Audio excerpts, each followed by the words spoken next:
Okay guys, we're back again, and today we got a bit of a shorter one, although it does fit in line with the whole exposing scammers arc that we're on right now, because we got one of your classic favorite rappers from the emo rap scene who has since fallen off and not a whole lot of people talk about him anymore. The man, the myth, the legend himself, Little Lotus, one of the three members that makes up the rap collective known as Boyfriends, alongside Little Aaron and Smart Death, although I'm not even sure if that group is together anymore. A man who is truly the epitome of the rap dream, managing to move out to LA in his mid 20s, finding success by putting a couple tracks on a starry before completely blowing up, making a bunch of monies off a show, and setting himself up for life. Or at least that's what you would think when looking at this from an outside perspective, because after all, that's the rapper dream that's been sold to all of us. You get a couple hit songs, you go on a couple tours, and you make enough money that you can buy a Porsche, a golden ring, diamond chains, and everything else you could ever want in your life. But when you actually understand how SoundCloud, Apple Music, Spotify, and YouTube payouts work, you realize that none of these rappers are actually making any money off of streams. SoundCloud barely pays anything if you even can make any money on there. Spotify gives you like a couple cents for every 1,000 streams that you get. Apple Music is a bit better, but not many people use that, and YouTube really doesn't favor music all that much. It mostly wants longer videos, so if you drop a 40-minute video with a bunch of ads in it, you can make some pretty decent money, but a song that's only 2 minutes long is only going to get an ad before and after, and even if you listen to it over and over and over again, it's really not going to gather that much revenue. Meaning that these rappers mostly make all their money off of doing shows, but Little Lotus really hasn't been doing a whole lot of shows in the past few years. I mean, he definitely had a run with the Boyfriends in 2017 that probably brought in some good money. They were doing a lot of shows back then, and they were headlining quite a few of them, at least within LA, but nowadays it seems like shows are few and far between, so it leads you to wonder, how does somebody like this even finance their lifestyle? I mean, I don't think he has a full-time job. Maybe he's ghostwriting. I mean, he probably got a decent advance from his label, but more than anything, it seems like the guy is scamming to get his money. Now keep in mind here, I only have one account from one person here, so it's not big evidence against Lotus, but it seems like there's enough people who dislike him that they made an entire Facebook group where they call him out. Because Lotus recently posted a story saying, doing features, DM me if you need one, Pookie. And then somebody posted on this group that's called the Emo Trap group saying, Little Lotus asking for features again. Here's your friendly reminder not to give him money. He scammed me and plenty others out of hundreds of dollars over the years. Now he said there's multiple people who got scammed by Little Lotus, but right now we only have this one account, so to be fair, that's all I'm going to be covering in this video. But if you know anybody or you yourself has actually been scammed by Little Lotus, make sure to tell me in the comments below and I will cover that in a follow-up video. So the chat starts off about halfway through where apparently they've already talked about setting up the feature, with the guy saying, never mind there anyway, can you accept PayPal? He then sends his email and says send his friends and family, and that is immediately something you should look out for. Every time you're sending money to somebody online that you don't know in real life and isn't actually a friend or a family member, never use friends and family. People are always going to tell you that you need to send money through there so they don't get taxed, but the real reason they want you to send it there is because you can't charge back if they scam you. The reason there's a business option on there is for that exact reason. If you pay somebody for something and they don't end up following through and giving you what you paid for, you can then charge back through business. But if you end up paying them through friends and family, there's no way to get your money back. And I'm talking from experience here, because when I did the interview with Little Slump, I ended up sending him $100 through the friends and family thing on PayPal, and he was definitely going to run off with that money, and the only reason he didn't was because his manager got involved and then sent it back to me. But I guarantee you, if I was a no-name interviewer trying to get that interview with Little Slump, he definitely would have taken the money. The only reason he didn't was because he realized they had some sort of a reputation online, and if he tried to do the dash, I probably would have exposed them. But if you're just some random artist trying to buy a feature from a bigger artist with no name and no audience that can get mad at them besides maybe 10 of your friends, they're definitely going to run off with the money because they really have no repercussions. But unfortunately, this guy didn't realize that, so he sent the money anyways, and then a week later, Little Lotus responds saying, sorry, I've been busy all week, yeah, I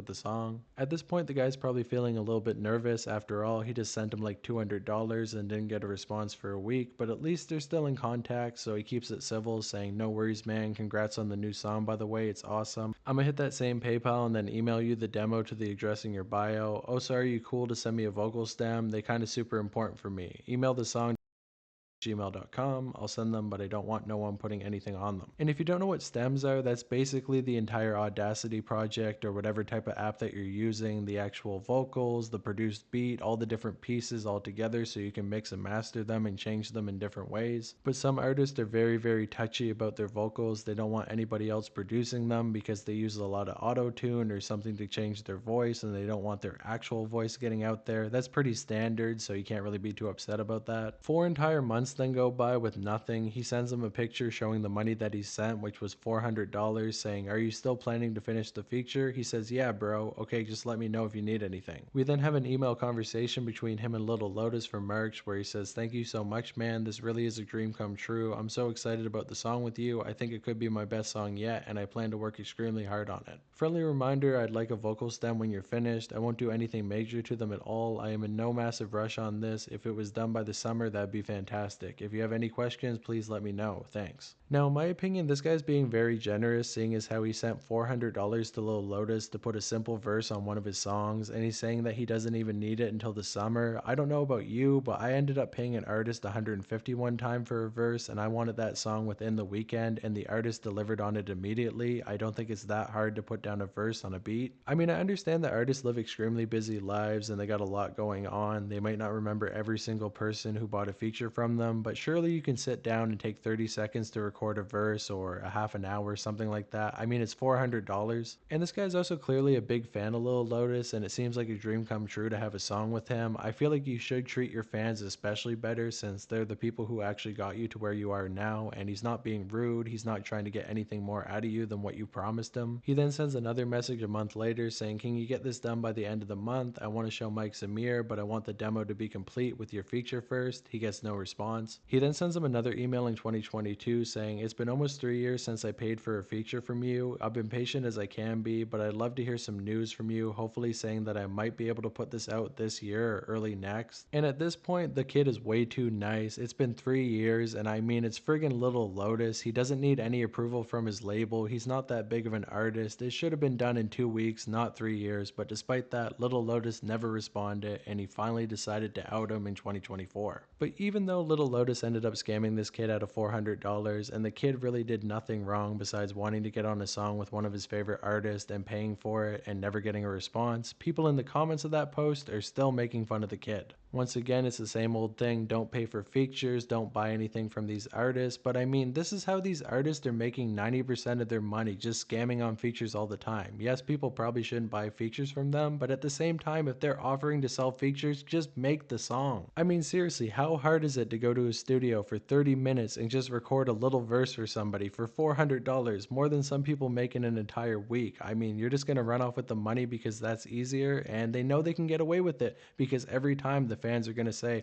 "Oh, you shouldn't have given them the money in the first place." It's like people in the underground really have no compassion for anybody else. If it was you who lost your money, you'd be freaking out, screaming from the rooftops, trying to get anybody to listen, but because it's somebody else who got scammed, you don't care. But you know what, man? I do care. So I hope that Little Lotus ends up seeing this video and actually ends up finishing that feature. He rectifies the situation, and hopefully he hasn't scammed anybody else in the past. And if he has, hopefully he can send the verses out to everybody. Maybe we can get an entire compilation album of all the Little Lotus features that never went out when he took the money, but he's not alone. There's other rappers who do the exact same thing. But with that said, let me know what you think. Do you think Lil Lotus is a massive scumbag for running off with the money, or do you not care whatsoever and think that anybody who gives money to a rapper deserves to get scammed? Let me know what side you fall on. And with that said, subscribe to the channel as well as my main channel, Twisted World, where we got a lot more long form content. So if you want to check that out and you like these videos and want something a little bit more meaty and impactful, well, go over there and you might like it too. But with all that said, shout out to Knife Gang. See you in the next one. Peace.